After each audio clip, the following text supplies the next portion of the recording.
anúncio de saída de Steve Jobs da presidência da Apple fecha um dos capítulos mais interessantes da história da tecnologia. Um capítulo que teve como últimos destaques o lançamento do iPad e do iPhone, que aliás deve ganhar modelo novo em outubro. Mas essa é uma história que começou muito tempo atrás e que foi marcada por altos e baixos, idas e vindas. Steve Jobs foi adotado assim que nasceu. Seu pai biológico é de origem síria, sua mãe é americana. Mas ele foi criado pelo casal Paul e Clara Jobs. Ainda jovem, Steve Jobs demonstrou interesse por tecnologia. Seu primeiro emprego foi na HP, mais um estágio que um emprego de verdade. Logo em seguida, ele trabalhou para a Atari, que ganhou o mundo com um dos pioneiros consoles de games de grande sucesso. Mas a vocação de Steve Jobs não estava em áreas técnicas. Na efervescência hippie da Califórnia, Jobs entrou de cabeça na chamada contracultura. Chegou a viajar para a Índia e adotar uma dieta em que só comia maçãs, mais nada. Alguém havia dito que com essa dieta ele não precisaria tomar banho. Talvez daí venha o nome da empresa que surgiria mais tarde.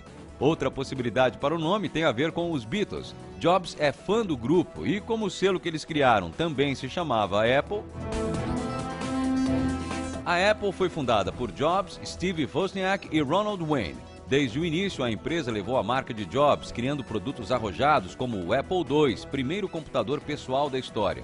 Mais tarde, viriam outras revoluções, como a criação dos Macs em 1984. Eles foram os primeiros micros a oferecer uma interface gráfica aos usuários. Porém, pouco depois da criação dos Macs, já em 1985, Steve Jobs saiu da Apple depois de se desentender com o presidente da empresa na época. Saiu e criou uma outra empresa de computadores chamada Next. No ano seguinte, em 1986, Steve Jobs comprou a divisão de animação da produtora de George Lucas, o criador de Guerra nas Estrelas. Sob o comando de Jobs, a produtora ganhou outro nome, Pixar, e ganhou fama internacional a partir do blockbuster Toy Story. A Pixar fez tanto sucesso que acabou sendo comprada pela Disney, operação que transformou Steve Jobs no maior acionista individual dos estúdios Disney. Em 1996, Steve Jobs foi chamado de volta à Apple. Na época, a empresa estava à beira da falência. Jobs levou para a empresa boa parte da tecnologia que havia desenvolvido na Next.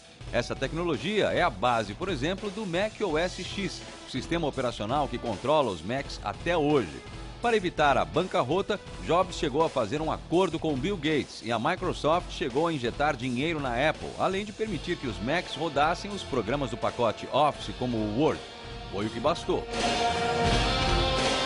Depois desse período, foi um sucesso atrás do outro, começando pelo iPod, depois o iPhone e mais recentemente o iPad. Produtos que levaram a Apple a se transformar na maior empresa de tecnologia do planeta e a maior em valor de mercado entre todas as empresas.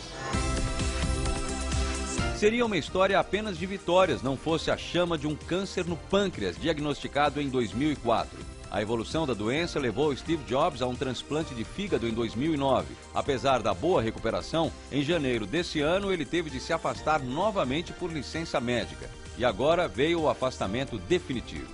Tim Cook, um engenheiro de 50 anos, é o novo presidente da Apple. A saída de Jobs representa mais que uma transição. É o fim de um capítulo da história da tecnologia.